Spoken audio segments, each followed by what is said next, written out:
dirahmati Allah, rekan sekalian. Allah menyebutkan pada Quran surat Al-Insan ayat 1 sampai 2. Allah mengklaim sebagai pencipta kita. Jadi yang mengklaim sebagai pencipta itu Allah menyatakan hal ada alal insan innu minadahri lam yakun syai'an madhkura. Bukankah telah datang kepada manusia satu masa di mana pada waktu itu dia bukan siapa-siapa. Kamu belum punya nama, belum punya gelar pangkat jabatan, belum punya kedudukan, belum ketahuan anaknya siapa.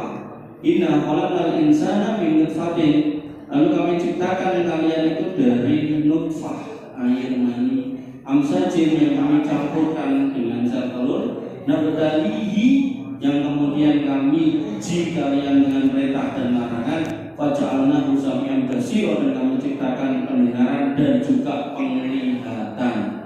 Ini menjadi dasar bahasanya kita itu makhluknya Allah. Nah, Allah menyebutkan lagi bahasanya di saat pertama kali penciptaan, Allah menciptakan manusia pertama. Allah berfirman pada Quran surat Al-Baqarah ayat 30, wa idh qala rabbuka lil malaikati inni ja'ilun fil ardi khalifah. Dan ingatlah ketika Rabbmu berkata kepada para malaikat, aku mau menjadikan buat bumi itu khalifah. Qalu, mereka para malaikat memprotes, ataj'alu fiha man yufsidu fiha wa yasfiku dima. Apa jenengan mau menciptakan makhluk yang akan menumpahkan darah dan merusak di muka bumi? Wa nahnu nusabbihu bihamdika, sedangkan kami bertasbih memuji engkau. Wa nuqaddisu lak, yang kami lakukan adalah mensucikan engkau. Qala, kata Allah berfirman, inni a'lamu ma la ta'lamun, aku lebih ngerti daripada kalian. Dan ini menjadi dasar Allah menciptakan makhluk yang pertama. Dan setelah Allah ciptakan makhluk yang pertama, lalu Allah ciptakan makhluk yang kedua, dalam hal ini manusia yang kedua, yaitu pada Quran surat An-Nisa ayat 1, ya ayyuhan nas, wahai para manusia, ittaqu rabbakum, bertakwalah kepada Rabb kalian, alladzi khalaqakum min nafsin wahidah, yang sudah menciptakan dari jiwa yang satu, yaitu Adam, wa khalaqa minha zaujaha, dan dari Adam diciptakan pasangannya. Nah, pasangannya Nabi Adam yaitu ibunda Hawa itu diciptakan dari tulang rusuk beliau yang paling bengkok, yang paling atas. Makanya Nabi mengingatkan, istausu bin nisa'i khairan fa inna khalaqahunna min dila. Berwasiatlah, sampaikanlah kebaikan kepada para wanita, ucapkanlah banyak hal dengan cara yang baik kepada wanita, karena mereka tercipta dari tulang rusuk yang bengkok. Tulang rusuk yang bengkok itu disifati nek mbok paksakan harus segera baik, nanti patah, nek mbok biarkan tambah bengkok. Makanya kita diminta untuk berbuat baik kepada wanita, mengajari dengan cara yang baik, bersabar kepada mereka bahkan seumur hidup kita. Dan kemudian Allah menyebutkan lagi, wabasa minhuma rijalan kasiro wanisa, dan dari dua orang itu tadi yaitu Adam dan Hawa kemudian muncullah beranak pinak laki-laki dan perempuan yang banyak termasuk kita. Sehingga ketika Allah mengklaim penciptaan manusia lalu menciptakan pasangannya, lalu pasangannya bereproduksi menghasilkan kita, maka berarti kita kembali sebagai ciptaan Allah juga. Jadi jangan kayak sebagian orang yang kemudian mengatakan, loh yang diciptakan pertama kan Adam, aku kan dari bapak dan ibuku. Nah itu kekeliruan nih. Pernyataan-pernyataan seperti itu bisa menghantarkan kepada rusaknya keyakinan. Hati-hati. Qanifidina azani Allah wa iyyakum. Dan Allah juga menyatakan setelah Allah juga mengklaim penciptaan manusia, Allah juga mengklaim penciptaan jin. Allah berfirman, wal janna khalaqnahu min qablu min naris samum, dan kami telah menciptakan jin sebelum Adam dari api yang sangat panas. Jadi sebelum manusia tercipta ada malaikat dan jin, malaikat dari cahaya, jin dari api, lalu kemudian baru manusia. Dan kemudian Allah perintahkan si jin dan malaikat itu untuk sujud kepada manusia. Dan kalau yang merintah Allah ya harus dipenuhi. Tapi kalau kamu nggak diperintahkan sujud ke manusia atau bahkan dilarang, ya jangan sujud ke manusia. Tapi kalau Allah perintahkan kita untuk sujud kepada makhluknya, yaitu kita berarti mentaati Allah. Tapi kalau nggak ada perintah, jangan. Makanya rugi orang yang sujud ke pohon, ke kuburan, bahkan ke manusia, itu rugi. Allah berfirman pada Al-Baqarah ayat 34, wa idh qulna lil malaikati isjudu li Adam, dan ingatlah ketika kami perintahkan kepada para malaikat sujudlah kepada Adam, fasajadu, para malaikat sujud, illa iblis, kecuali iblis, dia nggak mau. Kenapa? Aba wastakbar wa kana minal kafirin, dia enggan dan sombong. Jadi iblis itu dikeluarkan dari surga bukan karena dosa membunuh atau apa, tapi karena sombong. Makanya dosa sombong ini urusan hati, nggak kelihatan bentuknya, tapi dahsyat di mata Allah Subhanahu wa taala. Bahkan Allah menyebutnya sebagai wa kana minal kafirin, karena sebab kesombongannya itu menentang perintah Allah, maka dia menjadi makhluk yang kufur. Nah, kemudian karena si setan ini dinas sebagai makhluk yang jelek, maka dia juga nggak mau sendirian. Makanya dia ngajak, pengen nunjukkan kepada Allah, nek manusia yang diciptakan yang katanya lebih baik daripada dia itu ternyata juga jelek, bahkan lebih jelek.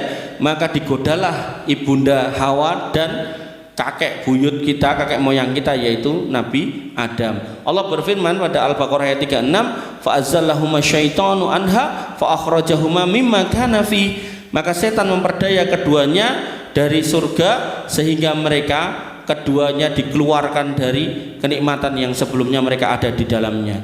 Faqulnah bitu ba'dukum li ba'din adu, maka kemudian Allah berfirman, turunlah kamu dan sebagian kamu akan menjadi musuh buat yang lainnya, walakum fil ardi mustaqarru wa mataun ilahin, dan kamu ada tempat tinggal di bumi, di situ juga ada kesenangan sampai waktu yang ditentukan. Kemudian turunlah itu manusia pertama dan setan pertama yang disebut iblis. Manusia pertama disebut Adam alaihi salam, beliau memilih di daratan. Kenapa?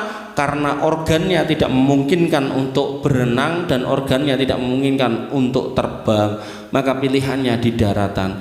Adapun yang namanya iblis sebagai makhluk pertama dari kalangan jin, karena dia bisa ngambang dan bisa mabur terbang, maka dia memilih di atas lautan. Jadi iblis itu nggak pernah mati kecuali hari kiamat nanti, dan dia masih ada di lautan. Adapun mbah kita yang pertama yaitu Adam alaihissalam sudah tidak ada.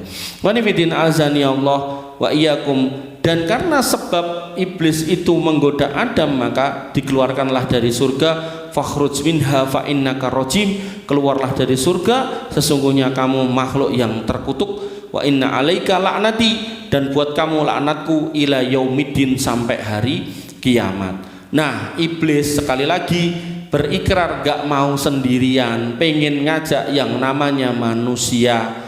Kenapa kok nggak diajak malaikat? Karena malaikat nggak dibekali hawa nafsu.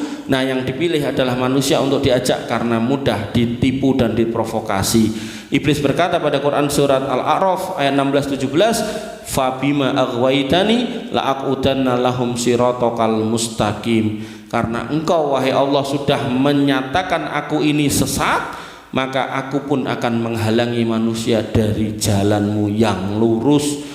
Summa, kemudian la'atiyannahum min baini aidihim wa min khalfihim, akan kami samperin tuh manusia dari depan, dari belakang, wa an aimanihim, dari kanan, wa an samailihim, dari kiri, wala tajidu aksaruhum syakirin, dan enggak akan kau dapati kebanyakan mereka sebagai hamba yang bersyukur.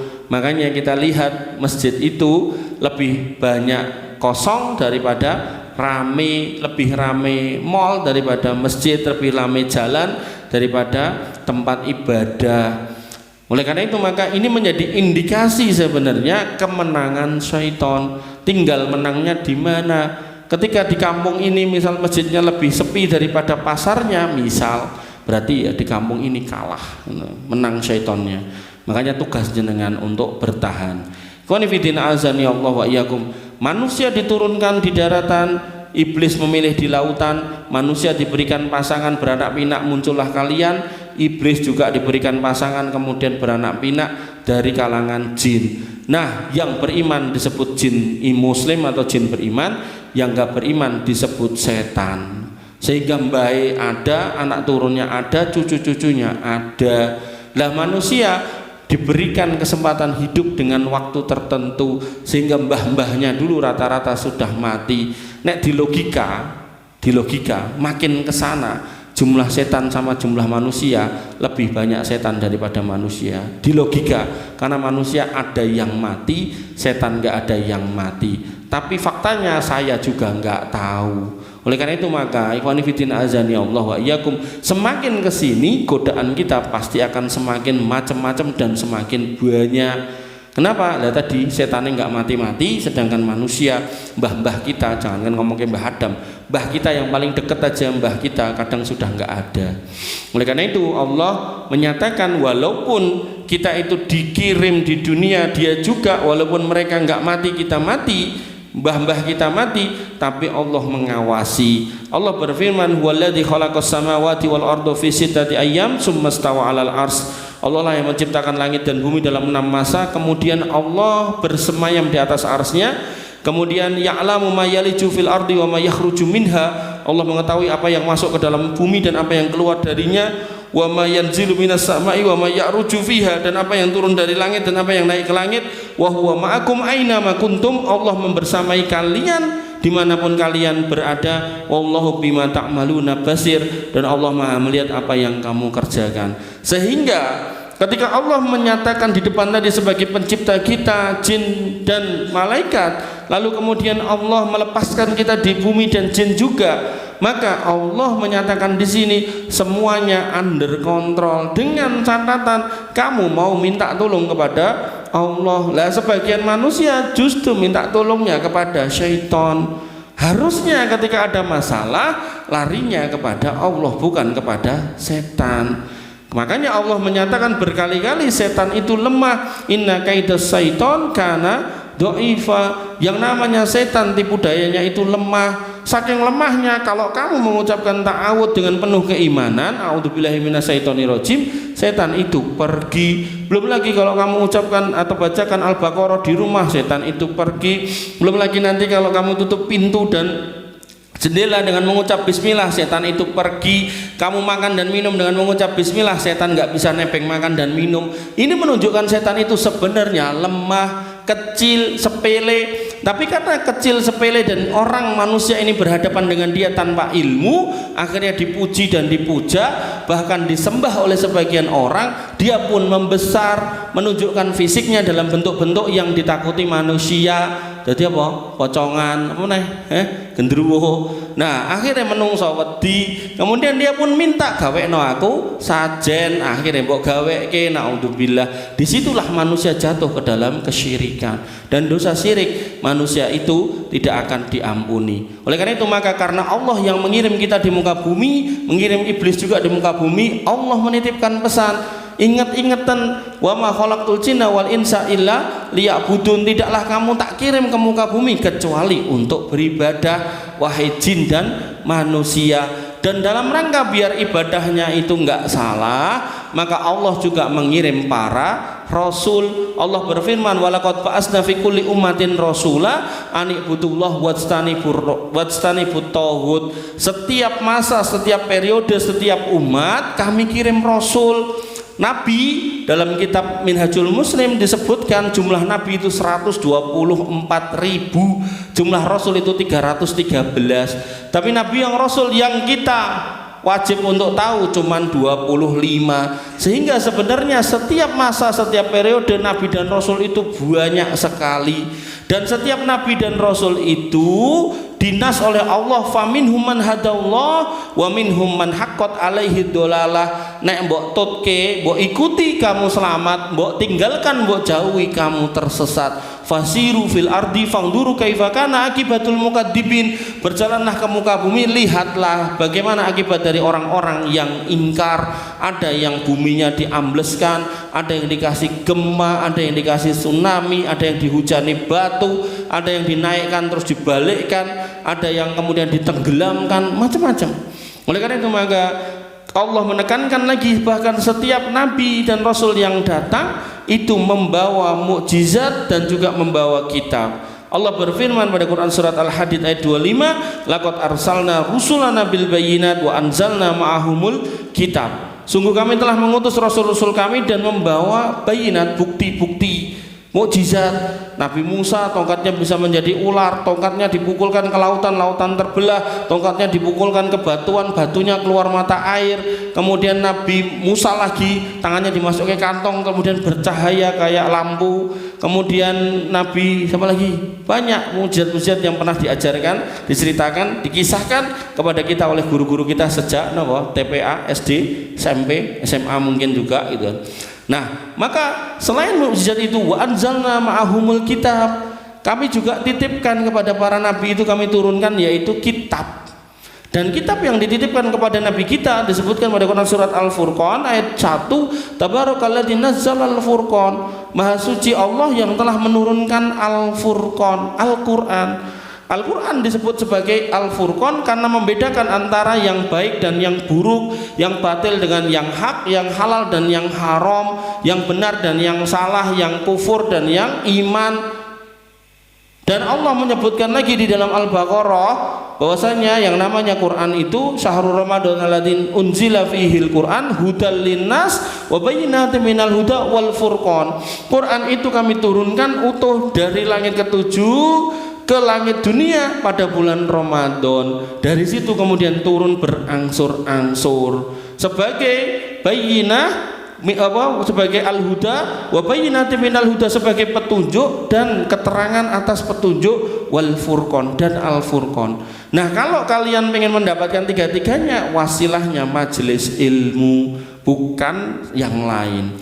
Oleh karena itu maka ikhwani fiddin azani Allah wa iyyakum, Allah menekankan pada Toha ayat 123, orang-orang yang mengikuti hidayah itulah orang yang selamat. Fa imma ya'tiyannakum minni hudan faman tabi'a hudaya fala yadillu wa la yasqa. Siapa yang mengikuti jejak-jejak petunjuk itu, maka dia akan mendapatkan hidayah, kemudian tidak akan sesat dan tidak akan celaka. Hidupnya nyaman, adem ayem tentrem, nggak akan kemudian penuh masalah, penuh fitnah, penuh cobaan. Oleh karena itu maka ketika ditanya habis Ramadan kita mau kemana, fa aina tadhabun, Allah mengingatkan kita pada Quran surat At-Takwir ayat 19, innahu laqaulu rasulin karim. Yang namanya Quran itu adalah firman Allah yang dibawa oleh utusan yang mulia yaitu Jibril, malaikat yang paling besar, paling agung. Malaikat itu disebutkan ada yang punya sayap 2, ada yang punya sayap 4, ada yang punya sayap 6, 8. Jibril sayapnya 600. Dzikuwatin indadil arsil makin, yang mempunyai kekuatan dan memiliki kedudukan tinggi di sisi Allah yang mempunyai ars. Makhluk Allah paling besar itu ars, kemudian di situ ada bawahnya ada para malaikat, dan malaikat yang paling besar itu Jibril. Sehingga ikhwani fiddin azani Allah, firman Allah Rabbul Izzati wal Jalalah, Rabb yang maha tinggi maha besar, dibawa oleh malaikat yang paling besar. Mutoin sama amin, yang di sana di alam malaikat itu ditaati dan dipercaya. Sehingga ketika dia membawa firman dari langit ketujuh turun ke langit dunia, malaikat-malaikat yang dilewati pada setiap lapis langit itu bertanya, madza qala rabbuna, apa yang difirmankan Rabb kami? Jibril cuma menjawab, qaulul haq al-haq wa huwal aliyul kabir, sebuah firman yang benar dan terucap dari Rabb yang maha tinggi dan maha besar. Dan malaikat yang mendengar jawaban itu ndak nanya lebih lanjut, maksudmu apa, isinya apa, ndak kepo. Kemudian turun lagi bertanya lagi, madza qala rabbuna, apa yang dikatakan Rabb kami, apa yang difirmankan Rabb kita? Jibril pun mengatakan qaulul haq, firman yang benar, wa huwal aliyul kabir, dan ini diucapkan oleh Rabb yang maha besar, maha tinggi dan maha agung. Maka mereka pun diam terus sampai bawah. Makanya di sini dikatakan mutoin sama amin, amin, dia terpercaya. Dan kemudian ke dunia diserahkan kepada manusia terbaik. Makanya Allah katakan wa ma sahibukum bimajnun, yang menerima Quran itu pun bukan orang gila. Walaupun orang kafir Quraisy pada waktu itu mengatakan dia seorang penyair, penyihir, bahkan orang gila, tuduhan kepada Nabi Muhammad, tapi Allah pastikan dia orang terbaik, orang pilihan. Bahkan sebelum diangkat menjadi nabi dan rasul, beliau sempat didatangi 2 malaikat dan kemudian dibelah dadanya dan dicuci isi hatinya dengan air Zam-Zam, dan itu menjadi sebuah pertanda awal dari proses menuju kenabian. Warimidin azani Allah wa iyyakum. Walaqad ra'ahu bil ufuqil mubin, dan dia Muhammad benar-benar telah melihat Jibril di ufuk yang jelas. Jadi Jibril pernah berdiri dalam bentuk yang nyata dengan 600 sayap, dan dalam kondisi yang berdiri itu Jibril kemudian menutupi pandangan Nabi Muhammad SAW dari semua arah mata angin, timur, barat, utara, selatan, ketutup saking gedene. Ini menunjukkan bahwasanya yang membawa adalah malaikat terbesar, yang menerima adalah manusia teragung, terbesar. Sehingga yang harus kita fahami bahwasanya Allah menegaskan lagi pada ayat yang ke-24-nya, wa ma huwa 'alal ghaibi bidonin, apa yang diterima oleh manusia yang paling jujur ini, kemudian Allah tekankan dia tidak pernah kikir dalam menyampaikan wahyu. Berarti apa yang disampaikan di dalam Quran nggak pernah dikurangi walaupun satu huruf. Apa yang diterima disampaikan, apa yang dia tahu dia sampaikan, nggak ada yang ditutupi sama sekali. Nah, Allah juga pastikan wa ma huwa biqauli syaithanir rajim, bahkan isinya nggak ada tambahan dari ucapan setan yang terkutuk, nggak ada sisipan dari manusia, nggak ada sisipan dari makhluk manapun, semuanya mutlak datang dari Allah Subhanahu wa Ta'ala, yang dibawa oleh malaikat Al-Amin, yang diterima oleh manusia Al-Amin, disampaikan semuanya, nggak ada yang dikurangi sedikit pun, dan Allah pastikan itu bukan dari syaitan. Kemudian Allah mempertanyakan posisi kita, fa aina tadhabun, terus kalau kamu udah tahu cerita ini, terus kamu mau kemana? Mau berjalan kemana? Mau menuju kemana? Mau mencari apa di dunia ini? Maka Allah pun mengingatkan, in huwa illa dzikrul lil alamin, ketahuilah bahwasanya yang namanya Quran itu peringatan bagi seluruh alam. Kalau kamu udah tahu ini semua proses cerita ini, wahyu ini yang membawa malaikat yang paling besar ini, yang menerima manusia yang paling jujur ini, dan semuanya disampaikan apa adanya, nggak ada yang dikorupsi, terus kamu mau kemana? Padahal ini jalan menuju keselamatan. Allah tekankan itu di ayat 28, liman sa'a minkum ayyastaqim, yaitu jalan yang harus ditempuh oleh siapa saja yang menginginkan jalan yang benar. Kemudian ayat 29-nya ditutup, wa matasyauna illa ayyasha Allahu rabbul alamin, dan kamu tidak akan dapat menempuh jalan itu kecuali atas kehendak Allah. Sehingga ikhwan fillah azani Allah wa iyyakum, kalau kembali ke judulnya di depan tadi, judulnya adalah setelah Idul Fitri kita mau kemana, maka fa'aina tadhabun, maka kembalinya adalah kita kembali kepada Al-Quran. Kita pegang lagi Quran, kita buka lagi, kita baca isinya, kita pelajari, kita pahami apa maknanya, maksudnya, kita lakukan, kita jalani pelan-pelan. Makanya terkait interaksi dengan Quran itu ada 4. Yang pertama, yang belum bisa baca, belajarlah baca. Kalau sudah bisa baca, maka belajarlah melancarkan bacaannya, ditahsin. Sehingga Allah mengatakan warattilil Qur'ana tartila, dan bacalah Quran dengan tartil, ilmu tajwidnya dimasukkan, diterapkan. Nah, kalau ini udah bisa yang kedua, maka yang ketiga dihafalkan, ditahfidz. Tahfidz gak harus semuanya, pilih dari ayat-ayat yang paling sering mbok pakai. Al-Fatihah kudu wis apal. Jar, apal Al-Fatihah rajar? Apal ya. Apal toh? Alhamdulillah. Surat-surat pendek diapal. Qul a'udzu birabbin nas, qul a'udzu birabbil falaq, qul huwallahu ahad. Kemudian ayat-ayat penting diapal, ayat kursi. Nah, terus surat-surat pendek lain, Inna A'thaina dan seterusnya. Nah, maka dimulai dari itu semua yang nanti kamu pakai pada waktu sholat itu tahfidz. Syukur-syukur mbok hafal kabeh. Nek kamu mau menghafal semua, wis itu aman dunia akhirat. Nah, baru yang keempat, ini yang paling tinggi, ditadaburi, dipelajari satu ayat maknanya apa, dijelaskan oleh guru, oleh ustadz, kamu faham, kamu aplikasikan. Sehingga para sahabat itu tidak akan beranjak dari 10 ayat kalau belum dihafal, dipahami dan diamalkan. Dia nggak akan nambah lagi. Itu rumusnya para sahabat. Nah nek kamu misal 10 kokean ya sedina siji atau seminggu siji, silakan. Saayat mbok apalke, maknane apa dicari tahu, difahami, diamalkan, begitu apal tambah saayat, tambah saayat, tambah saayat sampai akhirnya nanti kamu meninggal mungkin udah hafal Quran, itu lebih baik. Jangan kayak sebagian orang-orang sufi yang kemudian dia meyakini hafalan kuning kuburan. Nah, itu enggak benar kayak gitu ya. Jadi hafalan Quran itu di bumi bukan di kuburan.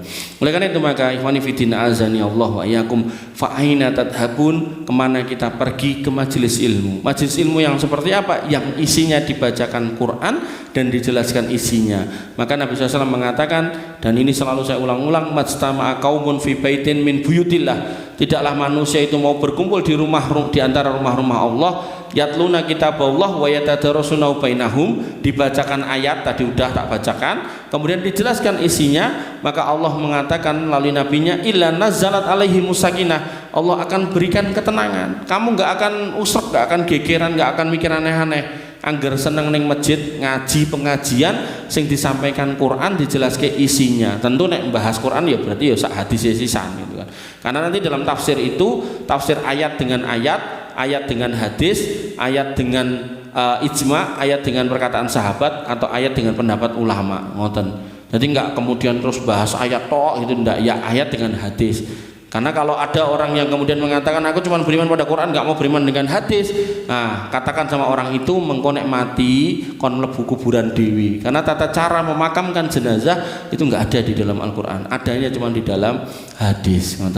Nah oleh karena itu maka setelah kemudian illa nazalat alaihimus sakinah, diberikan sakinah, maka Allah kemudian nyatakan melalui nabinya wa ghasyiyatuhumur rahmah, dan akan diberikan rahmat, kemudahan hidup, keselamatan, hidayah, kemudian wahafathumul malaikah, dan dijaga oleh malaikat. Kamu kemana-mana dilindungi, dijaga, motormu, mobilmu aman, sepedamu aman, dijauhkan dari orang-orang jelek, dijauhkan dari pergaulan-pergaulan buruk, dijauhkan dari makanan minuman haram. Kemudian wa dzakarallahu fi man indah, dan Allah akan menyebut nama-nama kamu di sekeliling malaikat yang ada di sekitarnya. Kalau namamu sudah disebut, itu menjadi pertanda jaminan keamanan. Gelo cah bulu jenenge iki Fajar, kayak gaene ngaji, malaikat dia langsung oke, kami jaga ya Allah gitu loh. Meh ketabrak truk rasido gitu kan, meh ceblok saka jurang rasido gitu kan, nah meh dibrakot macan ya rasido gitu kan. Nah maka wanifidina azani Allah loh, kamu nek baca berita atau dengar berita yang belum lama kan, enek wong ngingu kirik nganti 10 dek loro TBC gitu kan, entah dia mati dulu atau belum, rai ini dikrikiti karo kiri niku 10 niku, maka itu kan kematian yang mengerikan gitu loh. Oleh karena itu maka ikhwani fillah azani Allah wa iyyakum, ketika kita orang yang beriman udah jelas prosesnya, udah jelas ceritanya, dan cerita ini sudah diceritakan oleh Allah komplit bahwasanya kita dulu pernah ada di surga dan dikeluarkan, dan kemudian kita sekarang ada di sini dan perjuangan kita untuk kembali ke sana. Artinya kalau kita kemudian mengikuti syaitan ya balik erono orang yang surga iso ning tempat liya. Makanya yang perlu kamu pahami, biar kamu terlindung dari syaitan, maka wasilahnya adalah majelis ilmu yang ada di masjid, dan majelis ilmunya isinya Quran disampaikan, dijelaskan, kemudian mau amalkan pelan-pelan. Tidak apa-apa misal kamu sekarang bisa ini dan itu, besok ditambahi lagi pelan-pelan, tidak apa-apa, itu proses ya. Jangan sampai kamu dibisiki syaitan, syaitan ngomong, "Walah kowe kan urung iso maca Quran ngopo dadak ngaji barang rasah sisan wae." Akhirnya sebagian orang nggak mau. Ah kowe kan dina-dina ora tau kudungan mung ning masjid tok, engko ndak dikira wong munafik rasah pengajian. Nah, ada yang kayak gitu-gitu akhirnya ramangkat. Nah dilawan setannya, jangan dibiarkan setan menggelayuti pikiran kita, akhirnya mengontrol kita, menyetir kita, dan menjerumuskan kita. Bila mengatakan yang bisa saya sampaikan, ada yang mau nanya enggak? 1 atau 2 we, karena saya mau ada pengajian lagi. Ada yang mau nanya enggak? Enggak ada? Enggak ada, wis. Kalau enggak ada kita tutup dengan doa ya. Kalian aminkan, mudah-mudahan Allah jadikan kalian penerus yang soleh dan solihah di kampung ini. Dan selalu saya ulang-ulangi, kampung ini adalah kampung kalian, dan masjid ini adalah masjid kalian. maka yang paling wajib untuk mengurus dan menjaganya yo kalian. Saya cuma membantu, membackup, mendukung sesuai yang saya mampu, yang sesuai yang saya bisa, tapi semuanya tentu yang paling utama adalah kalian. Saya akan senang kalau di antara kalian justru ada yang bisa duduk di sini menyampaikan, mengajarkan. Tapi kalaupun enggak, paling enggak kalian yang menjaga kampung ini, masjid ini, wabil khusus kebersihannya, keamanannya, ketertibannya, program-programnya, acara-acaranya, kegiatannya. Dan dari sebab itulah saya yakin Allah akan mudahkan hidup kalian, Allah akan menjaga kalian dan melindungi semua yang kalian sayangi di sekitar kalian. Mari kita tutup dengan doa. Bismillahirrahmanirrahim. Alhamdulillahirabbil alamin. Hamdan syakirin, hamdan naimin, hamdan yuafi ni'amahu wa yukafi mazidah. Ya Rabbana lakal hamdu kama yanbaghi li jalalika wa 'azimi sultanik. Rabbana lakal hamdu anta nurus samawati wal ardi wa man fihinna wa lakal hamdu la ilaha illa anta subhanaka inna kunna minadh dhalimin wa illam taghfir lana wa tarhamna lanakunanna minal khasirin. Allahumma ighfir lil muslimina wal muslimat wal mu'minina wal mu'minat al ahya'i minhum wal amwat innaka sami'un qaribun mujibud da'wat wa yaqdiyal hajat. Rabbana dhalamna anfusana wa illam taghfir lana wa tarhamna lanakunanna minal khasirin. Rabbana ighfir lana dzunubana wa li ikhwanina alladziina sabaquna bil iman wa la taj'al fi qulubina ghillan lil ladziina amanu rabbana innaka ra'ufur rahim. Rabbana ighfir lana dzunubana wa li walidina warhamhum kama rabbawna shighara. Allahumma ighfir lahum warhamhum wa'afihim wa'fu anhum wa akrim nuzulahum wa wasi' madkhalahum waghsilhum bil ma'i wasalji wal barad. Allahumma taqabbal minna siyamana wa qiyamana wa ruku'ana wa sujudana wa tahassu'ana wa tadarru'ana la ilaha illa anta subhanaka inna kunna minadh dhalimin wa illam taghfir lana wa tarhamna lanakunanna minal khasirin. Allahumma ja'alna minas solihin, Allahumma ja'alna minas solihin, Allahumma ja'alna minas solihin wajma'na fi zumratil muwahhidin wa adkhilnal jannatika jannatin na'im ya arhamar rahimin ya dzal jalali wal ikram. Allahumma inna nas'alukal huda wat tuqa wal afafa wal ghina. Allahumma inna nas'aluka ilman nafi'an wa rizqan thayyiban wa amalan mutaqabbalan. Allahumma inna nas'alukal jannah wa ma qarraba ilaiha min qawli wa amal wa na'udzubika minan nar wa ma qarraba ilaiha min qawli wa amal. Ya hayyu ya qayyum bi rahmatika nastaghis aslih lana sa'nana kullahu wa la takilna ila anfusina tarfata ain. Rabbana atina min ladunka rahmah wa hayyi lana min amrina rasyada. Rabbana atina ma wa'atana ala rasulika wa la tuhsina yaumal qiyamah innaka antas sami'ud du'a innaka la tukhliful mi'ad. Rabbana atina fid dunya hasanah wa fil akhirati hasanah wa qina adzabannar wa qina adzabannar wa qina adzabannar wa akhiru ta'wana alhamdulillahi rabbil alamin wa sallallahu ala nabiyyina Muhammadin wa ala alihi wa sahbihi wa sallim ajmain. Akhiru kalam subhanakallahumma bihamdika asyhadu an la ilaha illa anta astaghfiruka wa atubu ilaik. Assalamualaikum warahmatullahi wabarakatuh.